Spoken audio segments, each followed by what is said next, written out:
I think the first time I saw Zven play, I think he was either on Origin or G2. I mean, his name was Niels back then. Definitely saw him at Worlds in 2015 when they made their semifinals run. Is set up in the bot lane, so the exact same story that we were telling about the Flash was now holds true for Origin. And look at that crit. Puts the rocket on. Oh no! No one blocks it out, and NL is gone. Uh-oh, Karsa taking the wrong tunnel, gets off of the wrong exit. There's the last crit to take him out. Niels is huge. Another couple of kills come through as Stake has nowhere to go. A few more shots will do it. Oh. Boom! The kills come in, and this could be the semifinals for Origin. There's only one man left alive. This will surely be the base, and Europe has a semifinalist in the World Championship as Origin with 3-1. I live for competition. I live for seeking greater heights, I suppose. You know, when I won my first trophy in the LCS or went to Worlds semis, it was like the start of the beginning, right? I felt fueled by the people in the arena, and the feeling you get when you lift that trophy is amazing, right? And I feel like I just want to go further all the way until I win Worlds and hold that trophy, if that ever happens, or when it happens, rather. Zven did not die a single time in the Summer Split Finals. There is a reason Zven makes every single final. There is a reason he's one of the main carries on every single team he's ever played on. He is just the best AD carry. I think what I want to achieve as a pro gamer in my career is to be able to one day, you know, go to my roof and pick up the box of old stuff, my jerseys, my trophies, my player badges, and look back at the years I played, maybe a decade, who knows, and be like, it was all worth it, right? I love every part of it, the trophies, the memories, the countries I visited. I just want it to be worth it, and so far it has been, for sure.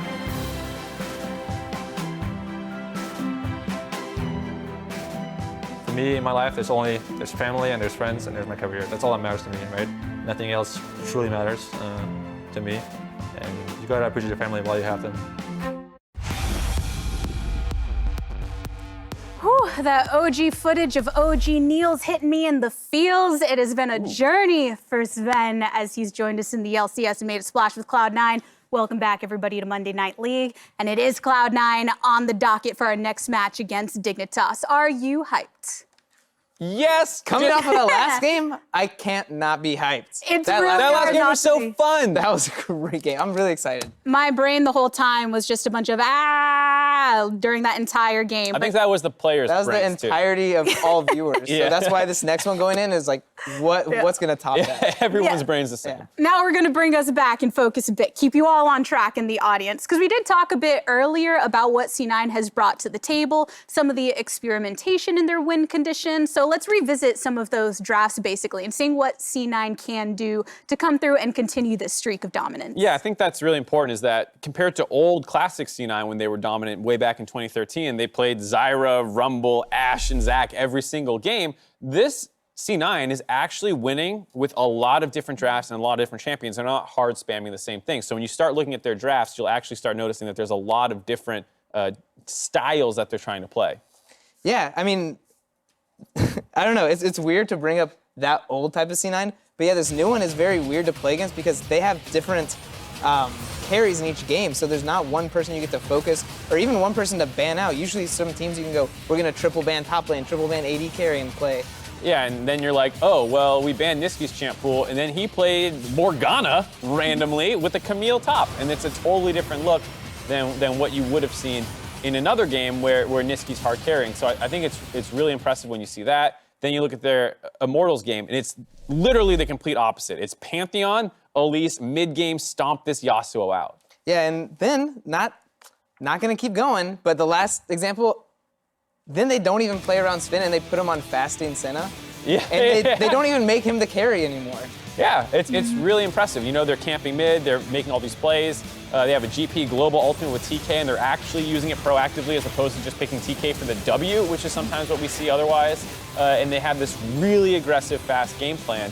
that's built around beating people up. But you still have the insurance policy of the GP late game as well, which just shows how good they are making the drafts. And it's more than just, oh, this player is going to play a completely different style and still carry on them. They have to adapt around it. So when you're thinking about the different carries and what they offer, Morgana, for instance, and the fact that the rest of them have to alter their play style as well, really showing that adaptability. Yeah, because I think a lot of maybe people don't intrinsically know, but when you change the carry of the team, that also kind of changes how things are shot called. Like, if I have a 10-0 Camille top lane and I'm playing mid, like whatever you want. Yeah, I can't shot call the game. I got to be like, all right, Miss Camille, go do your thing. What do you want to do? So them being able to switch, like this guy has a lead, this guy has a lead, and each person can actually play out the game or call out how they want to play it is really hard to do on a team. And we've said how, yeah, okay, C9, they've been able to do all these different things, right? But if you're Dignitas, and we mentioned maybe trying to tap into their innate aggression to try and thwart C9, do you think it's almost the opposite in that way? If C9's going to keep trying to experiment, Dig need to go towards some of those comfortable, aggressive picks to try?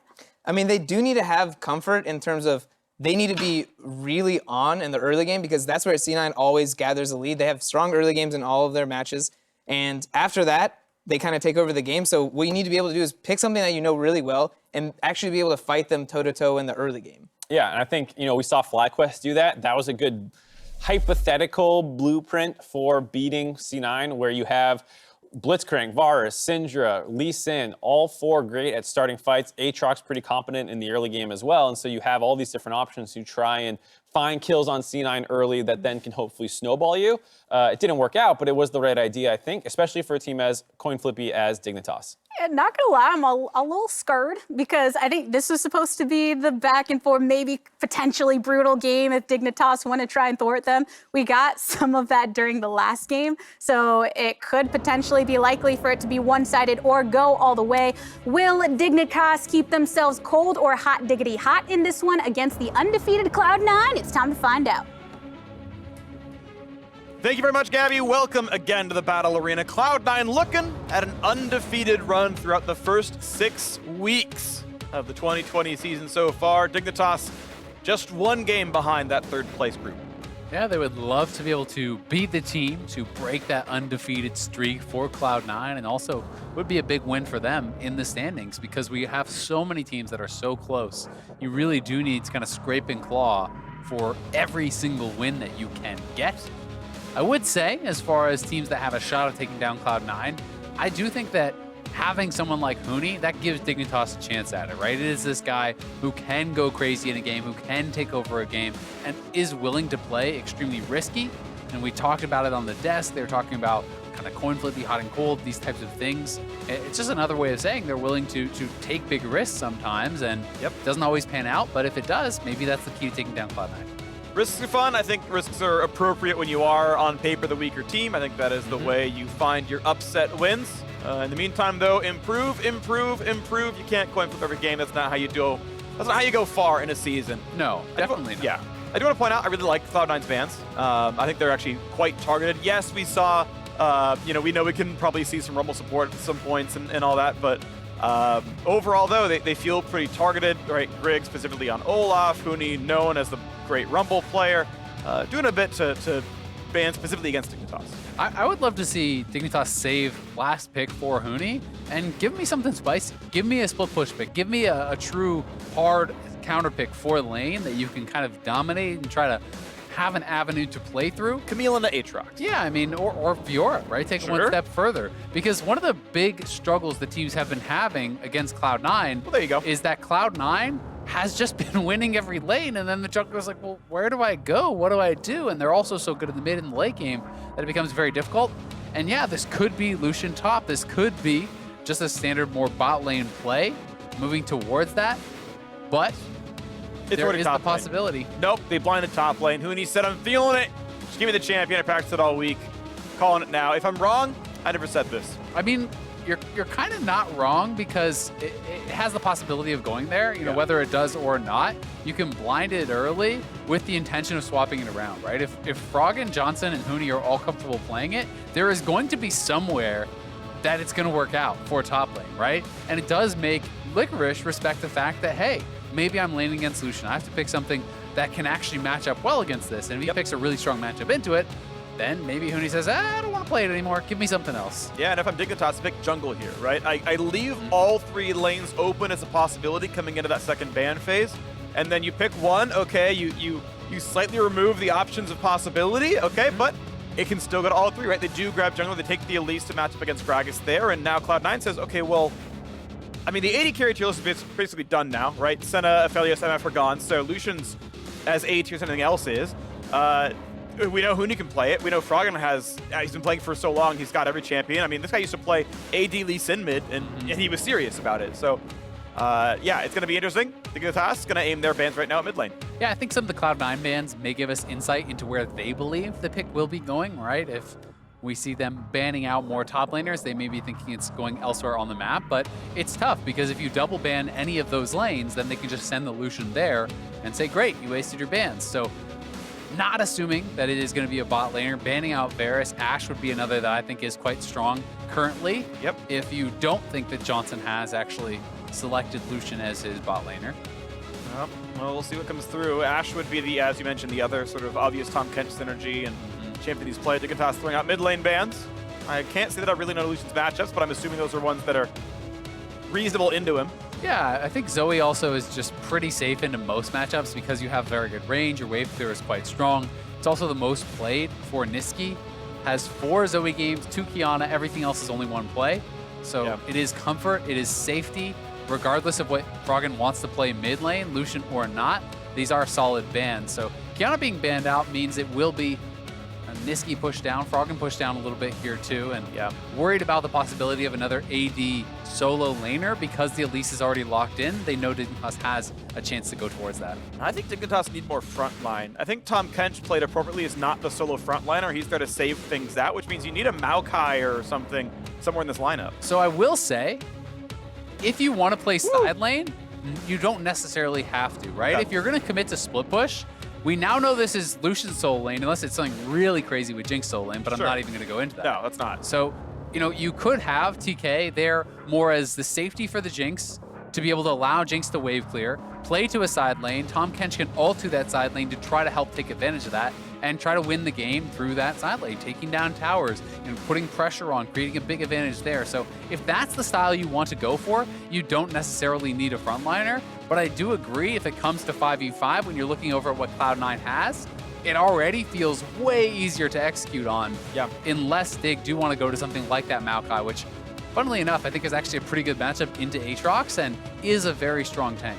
Then I think they need something like Victor pretty quickly here, because Jinx is not the wave clear AD carry you pick when you're just, okay, Lucian, go 1v1 the side lane, we'll see you in mid. She is always dead to Gragas barrel, unless aphromoo is perfect every time. Then even then, Gragas barrel can knock him in instead. So if it's Sivir, great. You know, Lucian all day, I can sit there with static shiv and everything's gone every single time, but Jinx is not when you pick for that kind of role. It's not horrible with Rockets and Hurricane, but it's unsafe, and that's the danger. So there's the wave clear mid. It's not Victor, it's Anivia. That is the tool. So it is Lucian in the top lane. He's up against that Aatrox. Anivia in the mid lane is your wave clear duty. This is very interesting. It does feel like it's going to be very heavily based on that side lane. It's going to be based on, if it goes to the 5v5, more about zone control, utilizing the wall as well as the Anivia ultimate to try to force these awkward positions for Cloud9. But as far as just straight up engage, as far as straight up 5v5 prowess, you would expect that Cloud9 has a much more simple composition. Blaber with the hard engage, follow up from Braum as well as Aatrox and a couple of strong backliners. There is no Braum against the MF, so it's fairly easy to then layer the MF ultimate over top. Dignitas needs to get side lane advantages, needs to get early game advantages. You have the Elise, you have the Lucian. The clear target here will be Aatrox, and that feels like what a lot of the game is going to be centered around. Can Dignitas establish enough of a side lane advantage that some of these disadvantages they have later on won't matter? Well, Cloud9 picked their solos knowing that Lucian was in one of those 2 lanes. Then after seeing it, Dignitas said, okay, it's top and Anivia is in. Let's see how well the matchup plays out. No one has really come close to beating Cloud9 all year long. Coming into the week, FlyQuest and Dig said, hey, we'll be the 2. We can make this one happen. Maybe we can make it come through. FlyQuest, it wasn't that. Dignitas then lost to them themselves. Now it's Dig's turn to try. So I've got to point out something that has surprised me. I'm sure it is surprising Licorice. Huni is bringing Ignite. Of course he is. So this is Ignite Lucian top. This is the most play for lane you can pretty much be. A lot of pro players are really not players that practice at all with Ignite top lane because they feel like, hey, you're never going to see it in competitive. It's never going to have a place in competitive because it is so all in on dominating your lane early. One bad gank, one bad recall, and all of a sudden the person with teleport just has a monumental experience and gold advantage. So Huni must play well in the early game. Grig must defend him from ganks from Blaber, or the game plan is going to be out the window. Well, it means the target in the top lane. I haven't seen the team pings where they, ping the Ignite, but I'm sure they're saying it out loud. Now, real quick, though, we've got Pastry on the sideline with Dignitas. Thank you very much. I am here with Thinkard of Dignitas. This is quite the spicy drafts, my friend. Any thoughts on this one? Yeah, we have a lot of comfort picks. Obviously, C9's a very good team, and we just want to be comfortable on the Rift and make sure that we can get the setups that we want and make sure that we are confident in those situations. And so I did also just learn that Huni has taken Ignite. Was that a choice that you encourage, or is that more Huni wanting to do Huni things? It's a bit of both. We definitely tried it out, and since Lucian always has prio, he usually doesn't have like the best TP plays since Lucian just wants to push in the whole game. So it's something that was tried out a little bit, and hopefully it pays off. All right, thank you so much, and best of luck with the game. Back to you guys for the cast. I think that's an interesting point. And, Lucian definitely, when you take teleport, it's not about the sick Lucian TP flank, but, it's about consistency for the actual 1v1 at times, right? Because you take one bad trade, you get ganked and even chunk low and you don't die, and you don't have teleport, all of a sudden you're losing all those waves at your turret. You're losing all the experience, and that can be enough to turn a matchup around. But if he is winning, it is going to give him much earlier kill pressure. It is going to negate a lot of the healing that Aatrox is dependent upon in any potential all-in with his ultimate. So I'm very excited to see Huni pull this off. This is the kind of pick I was calling for, right? If you're against Cloud9, if you're expected to get smashed, as Cloud9 is doing to everyone, hey, take a risky pick. Look for something that could maybe be the difference and win you the game. Well, Huni, perfect CS so far, and has been denying Licorice, as you might expect. Also, as a surprise to nobody, both junglers started bottom side so they can get level 3 and then be on the top side of the map to affect this matchup. Still 1 to 10 CS early game top side as the Elise has made her way to the top jungle, and Gragas has now done this as well. Froggen's long and storied LCS career, of course, has been on fairly weak teams. Do want to point out, though, Dignitas is also sitting about the halfway point as well right now, but Anivia definitely a long-time favorite for the man. Yeah, pretty interesting to check out the runes here for Huni also. He is actually going into Mana Flow Band and Absolute Focus. So yeah, also took, instead of Triumph, he's taking actually Presence of Mind. In the LCS, you almost always see people take Overheal on that rune tier. This is very heavily itemizing towards mana. What this tells me is Huni's not going for an Essence Weaver build. I'm expecting Blade of the Rune King into Black Cleaver and more of this kind of early game focus, and just depending upon the Corrupting Potion, Mana Flow Band, and the stacks that you can get from Presence of Mind to be enough mana for him to spam it out. Well, spamming out the buttons. Grig gets the top Scuttle Crab. He Scryer's Bloomed and looked for the Gragas, saw that all the camps were gone, and indeed Blaber is back to the bottom side of the map. Not a lot of defensive wards, just the Scuttle for that, but it is going to leave top lane pretty safe and isolated, which is exactly what Huni wants. The more isolated the lane is, the better it is for the Lucian. Yeah, vision! So this is interesting. So Huni is actually not going to recall. Licorice did go back to base, got a cloth armor, as well as the refillable. So this is where, Huni now has made the choice to try to freeze the wave. He tried to group it and have it push towards him, which is going to put Licorice in a dangerous position. And I think that is why we see Grig up here on the map. They want this pushing lane that Grig can then attack Licorice in and try to at least get the teleport out or get some summoners out to punish him. Because if they don't do that and Licorice is able to hang around, he still has his teleport. So one more base, for another early item, and maybe you've made it through that most dangerous part of the matchup and can no longer really be punished. You can see, of course, right now the 300 gold difference in lane is expected for the farm difference. Nice W gets the cannon. That's pretty crucial. But has to drop the casters for now. Trinket Ward was put down in the river. That's pretty expectable from Huni's side. He has not gotten space to put his own ward down right now. And Grig, so he was top side. I think the cannon got missed. He only had Sweeper, so Grig couldn't help ward that side. So right now there is no vision to know if Blaber comes top side. Yeah, and I think the reason Huni is feeling comfortable with not actually putting down the Trinket Ward is because it's pushing towards him, and they're not likely to try to go for any sort of early dive. over onto Huni there, knowing that if Grig were to show up, it would be pretty doomed. So, you know, Huni likely, once he pushes out, he will then go and look to kind of ward it up. Yep. But Licorice willing to take a deficit here. You know, this is not a matchup where you have to feel like you need to go exactly even or anything like that as far as the farm goes. You can be okay being down, you know, 15, 20 CS if you are against an Ignite Lucian, and you kind of just keep it even at that point throughout the game. Looks like the wave will now push down towards Licorice's side of the map. He takes the CS, lands the nice Q as well. One point that Huni is also not burning his Trinket Ward to see in that brush, to try to push him out of range a little bit. That's not the important part. It's Grig, who Sweeper, yeah, okay, he has a control ward for it. So he Sweepers, runs through his jungle, then says, I'm always control warding here. I don't need the Sweeper for that part.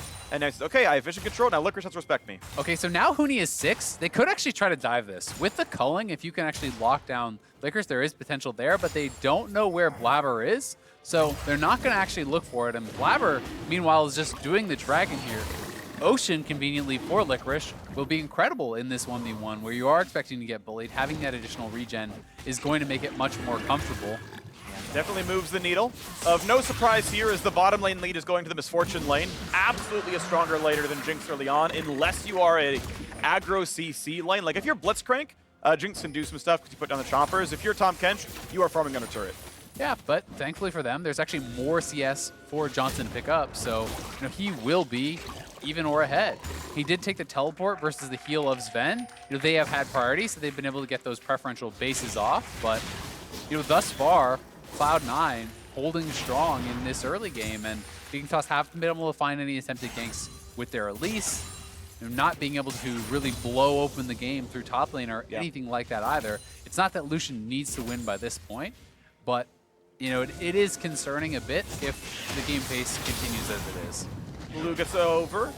Handed easily to Froggen. No steals on this side of the map. Want to point out that Froggen is on Spellbook. After being slowed, though, 2 auto hits stun him. But there is no chase down. He's going to be fine walking away.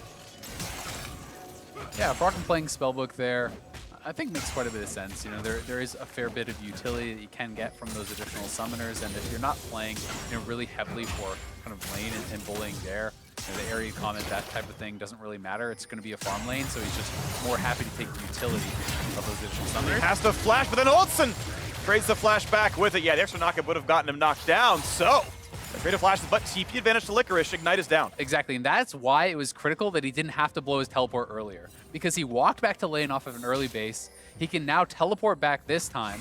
Huni down both summoners and the culling. That is really his kill pressure, and Licorice also did not use his ultimate. So there's actually potential for Licorice to win an all-in during this next couple minutes, which really would be lights out on the game for Dignitas if Huni were to get 1v1 killed by the Aatrox. I want to point out the quality of the recalls as well. Licorice had 1,300 gold in inventory. Huni had about 400. Ooh, lane swapping. If they trade flash and just, you know, buy up items, the actual quality of gear was better for Licorice. No plates picked up for Huni. And as you mentioned, the champions are moving around the map. Yeah, so I think this is pretty smart. This is kind of another option, you know, under the same idea where you're putting Lucian in a position where he's not going to be able to bully, right? If MF shows up and Braum shows up and Lucian is just farming and Aatrox is just farming, you're very happy as that Aatrox. Dignitas will be able to take a couple of early plates here down on this bottom side, but it is the Herald traded for it, so we'll have to see who can get the most out of it. Yeah, that is a big cost, right? That's 240 gold up front for letting a minigun Jinx sit alone with a BF sword under a turret, but they're not going to go for plate number 3. They're going to take the recall and try to match other lanes, and yeah, Huni, flashless, ultiless, going to have a hard time up here. Yeah, he cannot defend this. If you stay around, Blaber has flash, ult, everything, you've got to just back off. So despite the fact that they gave up the earlier 2 plates, you can kind of equate that a little bit to what you're expecting to get from the Rift Herald, and Huni being starved out here is definitely good. Yeah, the CS difference among the top laners between them is only 14. That's actually shrunk over time. I remember snapshotting at 17 earlier on in the game. Licorice taking Krugs, feeling comfortable. But because he has to do that, that is a lot of alone time on the bot side. Still though, as you mentioned, yes, Cloud9 still have more on the play. First turret is claimed on the Cloud9 side. They navigate the matchup pretty well. That's big damage on aphromoo, and he gets chunked very low. Grig is coming down here, but they are expecting to dive. You can see that Blaber is running over to actually try to defend this. Maybe doable. Trying to get out. Licorice ults, finds the Q, finds the second as well. Blaber suddenly here, and that's repelled down. Jumps to a ward. This should be the turret mostly going down. You can stay for this. You get excited. You can actually fight yet again. There's that going down. Now look for the play. 4 versus 2, but Nisqy's coming over. That is a chomp towards Anivia. Watch out for the second one. The stun comes over, someone to heal gets some movement speed. Wall sections off Nisqy with a flash follow. Could mean Froggen is an egg, but not just yet. He's stunned and can't find the Q slow. Dignitas walk away. The flash follow. Nisqy can't find that either. A trade of a lot of summoners. Yeah, they are able to get out. Cloud9 really hoping that they could actually chase that one down. Licorice may have to teleport top lane to defend it, but he's really been holding on to this. He does not want to expend the teleport. Now he is going to try to defend these turret plates from going down to Huni. And Nimbus Cloak actually coming up pretty big there from Froggen. Not a rune you would really expect Anivia to always have, but that Nimbus Cloak speed after he flashed did create actually a lot of distance for him, and may be the difference between living and dying there. Yeah, it's interesting. He actually had the Summoner Heal from Spellbook burned as well, but the cooldown exists, so he only got to use it once. Unlucky. But such as it is, still able to walk away. That's pretty meaningful. One plate was taken to the top side by Huni. As you mentioned, the TP was burned to answer, but that did put us back to this 20 CS difference as he got that extra wave there. Dignitas overall very close in gold, but Cloud9 with first turret gold and the extra Drake feeling comfortable.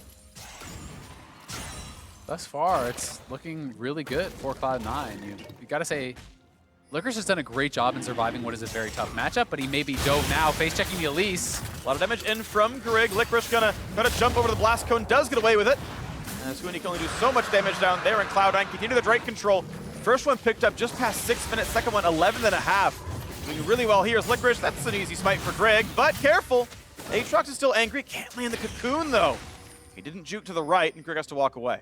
Yeah, Grig will walk away. We'll be able to grab this scuttle here for himself. We'll see if they want to try to go back in for it, but they're warded out. They don't actually realize that ward right here was actually getting them.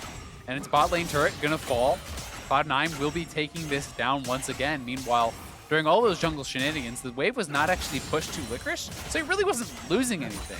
The wave is now gonna be stacked and pushed back in, and I think he will potentially have to back off, as Froggen is moving up here. So this could be another attempt at a dive and a potential 3v1, but it won't be the dive. So Licorice, he doesn't know. He just doesn't know where mid laner is. And you can see the question mark pings over by the blue buff. So I think he's pretty concerned about a potential wraparound. Yes, he has that ward there, but I think Licorice was worried about this path right here, essentially. Anivia and Elise coming behind him when they were missing. So that is why he's playing so defensive and really willing to give up quite a lot, because he knows that this is the win condition for Dignitas, and his team is getting stuff elsewhere. They have 2 dragons, they're winning elsewhere on the map, they're up a tower, so there's no need for Licorice to be the star in this game. Doesn't need to be, just needs to withstand the pressure. 40 CS deficit kind of sucks a bit. Yeah, you're down 700 gold, but that's really all it is. Cloud9 as a team up 400. Yeah, and unless Huni can continue to actually expand that lead, it just doesn't really matter, right? Licorice is going to build defensively. Aatrox will have some contribution just through the CC and kind of tankiness in the front line when it comes to team fights. Grig is very likely going to be worth less than Blaber come team fight time too, because Gragas has a much easier time executing on and being really valuable in those team fights, whereas Elise is more dependent upon creating vision in an area and getting a pick out of fog and these types of things. It's hard to hit Cocoon on a backliner in a team fight. It's not hard to hit a Gragas barrel.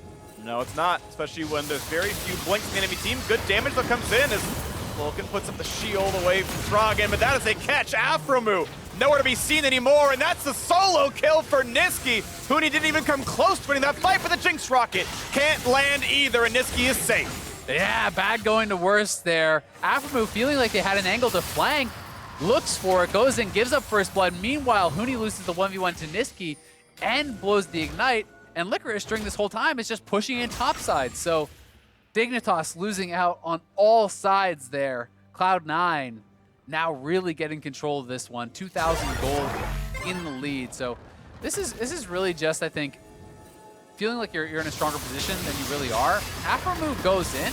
They did have vision on Zven, so I guess he just didn't really realize that the third member was there. Thought perhaps Braum could move forward alongside him and Johnsun could get there earlier, but misjudging, and means he gives over an easy first blood. Plus, you're going to have Huni dying mid lane. Well, Cloud9 getting better and better in this game as the quick 2-0 happened in this fight. It could be another quick 2-0 weekend as well. Bot turret already gone. Johnsun close to Infinity Edge, but not there just yet. Make sure to stay in after the show. Floodlight League Lounge, always pretty awesome.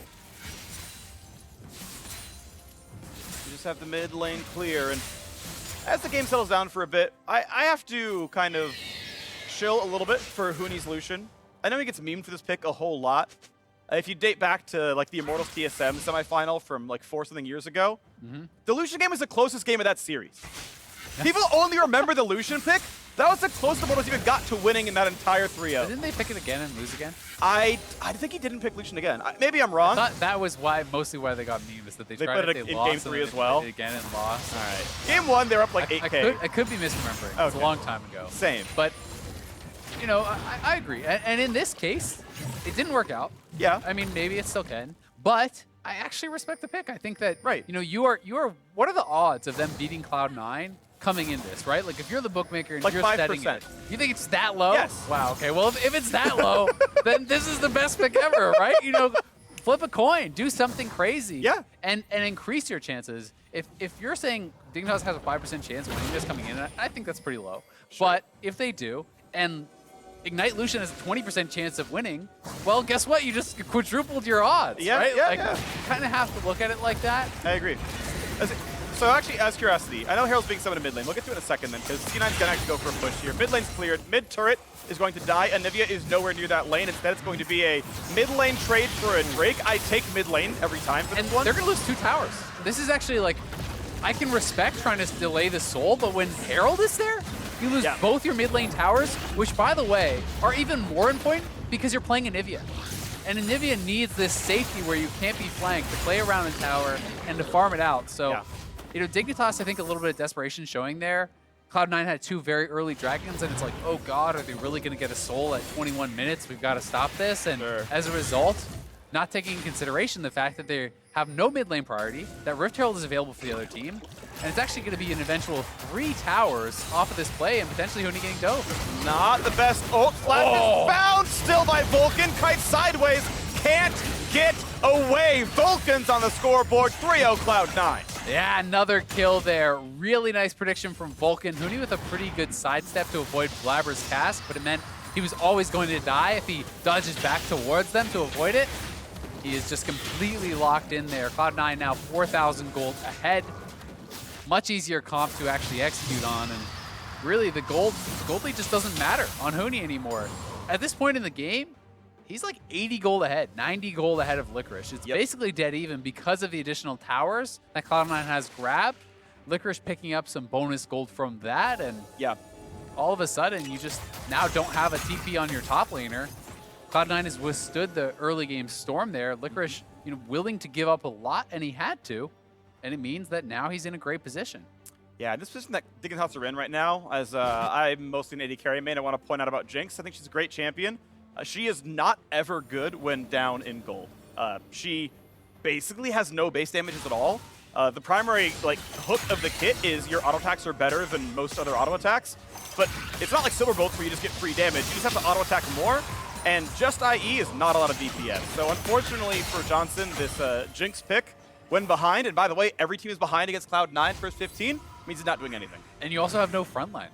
So it's going to be very difficult to actually navigate the team fights. I think it has to be really well played. I think largely by Froggen. That is kind of the X factor there, is if Anivia can get a great wall and section people off with the ultimate and kind of set up almost this firing range where there's one guy ahead of the wall and everyone's shooting him and everyone else is stuck behind it. You know, you have to have something really cool like that happen for them to be able to win team fights. And that's a big ask, especially when you're stepping forward. If you just get cast in by Blaber, well, you're probably dead. Cloud9. What's next for them? 40 seconds on Baron. Might be that. Already up 4,500 gold. As he crest 19.5 into the game, showing no signs of slowing down. Yeah. D-mid clear. I think normally you might say, hey, it's a little bit early for the Baron, but they can at least set up for picks around it. Great vision in that area. You send Licorice to the bot lane. He has TP. Huni does not. then you can threaten a TP flank, a 5v4. That can give you a lot of priority in that area just from the implied threat. And by the way, Huni has no way of actually interrupting a teleport besides just killing him. So that can be pretty dangerous to try to make any sort of cross-map play there for Dignitas. The guaranteed play for Cloud9 is going to be the next Dragon. That is where they're for sure going to look. But Baron on the table there too. Love those recall animations. Froggen got to point out Anivia mechanics. This got changed a few years ago. Froggen's kept up with the times. Turning off your R does an instant extra tick of damage. So he's often last hitting a minion wave by turning off R. It actually kills it faster because you're not waiting an extra half second, and it saves you a bit of mana. So shout out Froggen for knowing that mechanic. Also pressing R once in a while to stack tier. Anytime you spend mana, it gives you a tier stack. You can only ever like store up 2 stacks at a time. So he's like, I'm out of combat, R, cool, we're good. Yeah, nice to see those optimizations, and it's something you expect from a player who's so well known for this pick. This is kind of his, really, well, it is his signature pick. It is, it's not absolutely. even just kind of. It's for sure his signature pick. So Froggen, looking pretty good on it thus far, is sitting on stopwatch as well as the exhaust from the spellbook. So pretty defensive setup right there, and will help to keep him alive if Cloud9 does look for any potential style of dive. But again, this is the game plan for Cloud9. Vision is already established in this area around the Baron pit. You know, no wards over here. Send Licorice down to the bottom side, push this up, make someone respond, and then you have TP advantage. Because the only person with teleport right now at Dignitas is Johnsun, and he's not going to be answering 1v1 against the Aatrox. Second item is in for Johnsun here as the Hurricane's in, and here comes the play. Explosive cast sends him in. Huni nearly dies to ignite. Oh, whoa! Flash ult for Nisqy. Bullet time over the top, and Dignitas are cooked. An omelet on the board for Zven. 3 for 0 in the blink of an eye. Baron's on the plate. Ulti flash by Nisqy, 3-man stun. They want Baron and Dragon. They're saying you don't get to take the trade. See if Grig can try to steal it, but Grig is low. If you go over there, you're probably just dead to Zven and Licorice, so they're actually just going to burn this down. Cassio has enough damage to actually just 2-man on that Baron with Vulcan zoning out, so now you can come up here, help finish it off. Cloud9 get everything, and this game is all but over. This is 12 games in a row where Cloud9 does not make it look close. Heard from Jack earlier on in the day, said they're not looking at the 18-0, looking to keep improving, make sure they're playing the game well. They're playing basically every game well. I mean, let's be honest, if this team is still improving, you're just gonna get 18-0 by accident. This is one of those things where they have dominated everyone. This is a great engage from Blaber, knocks in Huni, then here, ulti flash from Nisqy. Notice how he buffered the animation behind the wall, then flashes over to make it a quicker cast on the other side of the wall, locks up 3 members with the stun. From there was no chance for Dignitas. Afro and Grig sent running. Yep. But, I mean, this is an enormous gold lead, and you can't even play the map properly because you have an Ignite top laner, so you can't actually answer side lane. Cloud9 have Baron, they have everything working in their favor. We'll see if they can pick off Licorice here, though, as Huni is actually behind Licorice, and he doesn't know it. All right, there's the slow. There's the Q coming off, using damage there. Dodging most of the Qs. Good ulti. Doesn't get knocked up at all. And Grig is here for the show. A kill on the board. Nisqy's now showing up. Now, Afro needs to ult to get into this fight. It is a 5 versus 4, but Cloud9 want it. There's a knockback. Froggen forced to flash. Bit of damage out from Huni. But careful, because Vulcan and Zven are coming. Where are the reinforcements? They're right behind him. The wall comes down to separate, to buy a bit of time. And the fact that Dignitas are running away from an outright 5v4 shows you what kind of lead Cloud9 have. Yeah, they know Cloud9 is in such a strong position, so they're just going to try to take any sort of trade that they can get. They get a great kill on Licorice. That is very nice. They force teleport out of Nisqy, and they will take mid lane tower. Cloud9, though, they're actually rushing down the side lane. They have the Baron, so Dignitas knows they have got to be the ones that match. If you try to take a base race here, you will lose it very likely. I don't think you base race. I think you keep Jinx on the map and let her kill tier 2, because that turret's always dead. 4v4, okay, I guess there's teleport, but like, I think you could have gotten away with mid lane tier 2 there. I think that's a risk you take when you're down 8,000 gold like this. Yeah, I think that's a good call, right? It's one of those things where you have to incorporate the situation currently in the game into whether it's worth it, right? So if it's a decent chance at working out, maybe you take that, because chances are if you play the game normally, you're not going to beat Cloud9. But I do think the worry is Aatrox respawns, TP's on your Jinx, he dies, and you can't potentially defend a 4v4 elsewhere on the map. So I can understand the thought process, but it is a tough call to make. First mid lane turret lost of the entire year. Dignitas got a big win out of that one. 500 gold. That goes to show you how not close these games have been. Only one time in 12 games that turret has fallen. And Dignitas gave it away for an Infernal Drake 10 minutes ago. Yeah, we'll see. Cloud9 now closing in on both sides. Last wave with the Baron buff, so Dignitas hasn't gotten run over by it. There's almost a stun on this Zven. Cass gonna try to delay that. Licorice over the wall. That turret's gonna be gone. What else is next for Cloud9? A stun on Zven. That could be decent. Nice Braum play. Vulcan's already there to block all the damage. Yeah, and they were willing to play pretty aggressively. They commit the cask because they wanted to finish that tower on that wave because that was their last Baron wave.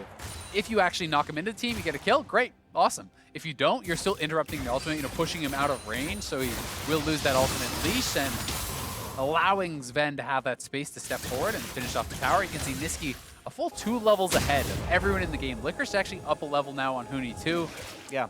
They are playing the side lane well, splitting up that experience, being able to soak up as many waves as possible here. Cloud9, I think it's just going to be about this next dragon, trying to get soul and then looking to close. They have been closing almost every game pre-30 with their first Baron, but this Baron came so early. They weren't really at the point where they could do it, and Jinx on Hurricane plus Froggen on his Anivia means there is a massive amount of wave clear, and it's tough to actually bust that base. So history lesson, back in, I want to say about 2012, there was a DreamHack Winter, Counterlogic Gaming Europe, helmed by Froggen versus Moscow 5. The game was probably less close than this at this stage of the game, and the Froggen piloted team managed to delay for a full hour and eventually outscale and win. League is different in 2020 than it is in 2012. The tools to end the game are more numerous and stronger. I don't know we're going to get that 1 hour comeback victory, but we've seen more incredible comebacks. Is it comebackable? Theoretically. On paper, it can be done. So you're not FFing. You're going for it. Maybe. I mean, I think it's only 6-1, right? So like the scoreboard doesn't look that bad. Okay, maybe the top laner is like, I'm 0-3, game's over, can't win on Lucian, but... Well, it's going to be the soul, and I don't even think Grig can get in range. They're just zoning him out. MF slows him. Maybe dead. Him at the ult. United. Stopwatch. Okay, they might find Vulcan. JK, they won't. Grig has to run. Nisqy wants in. He's going to find some slows. Froggen. Oh, he's going to be just barely eaten away, but Grig has dropped as well.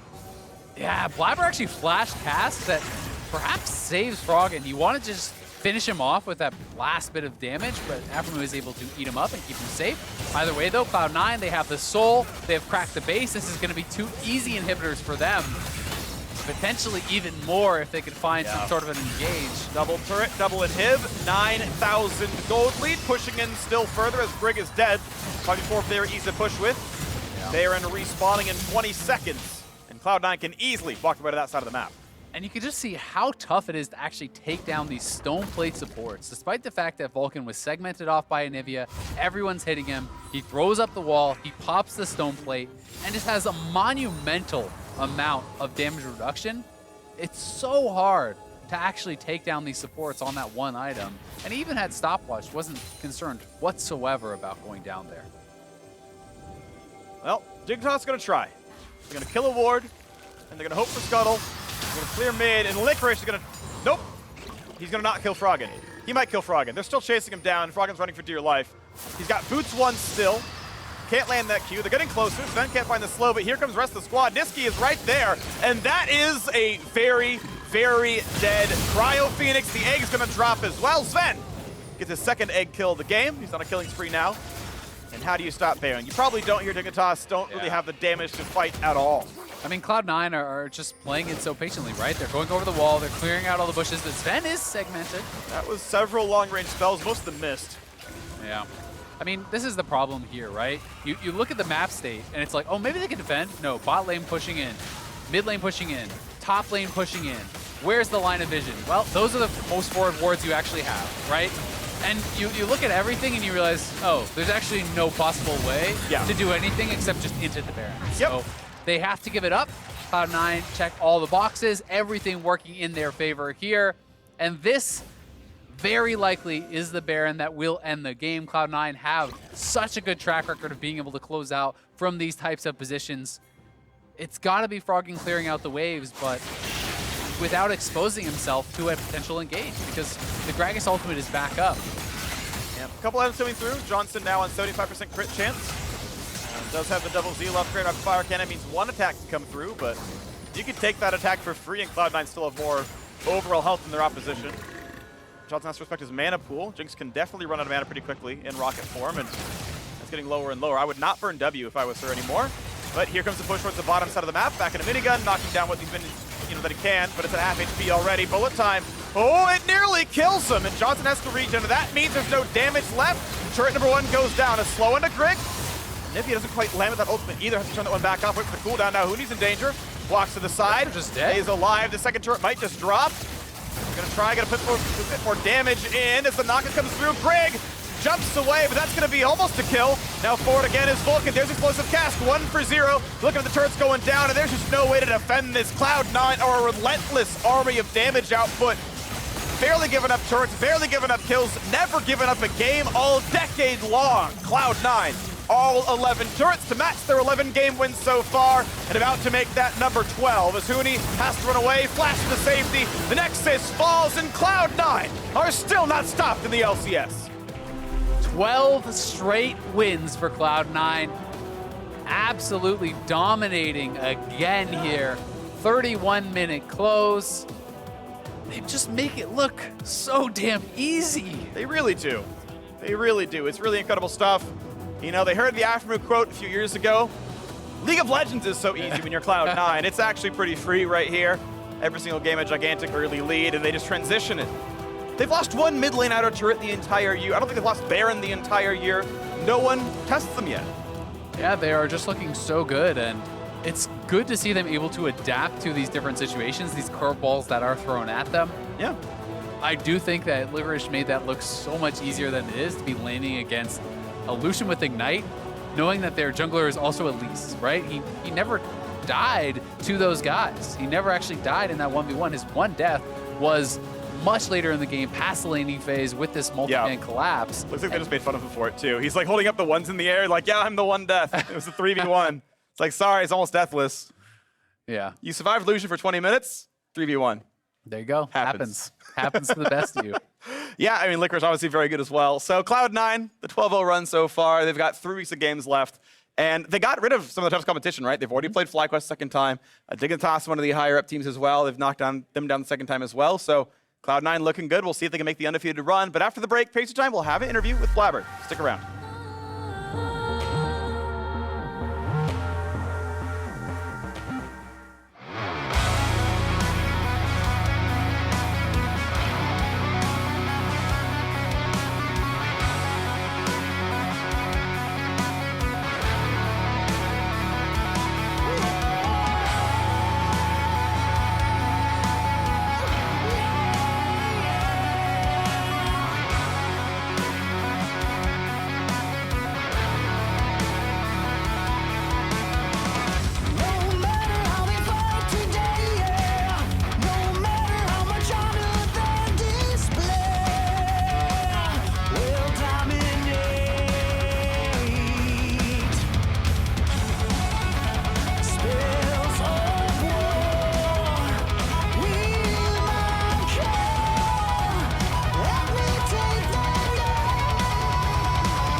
Welcome back. I'm here with Blaber from Cloud9. Yet,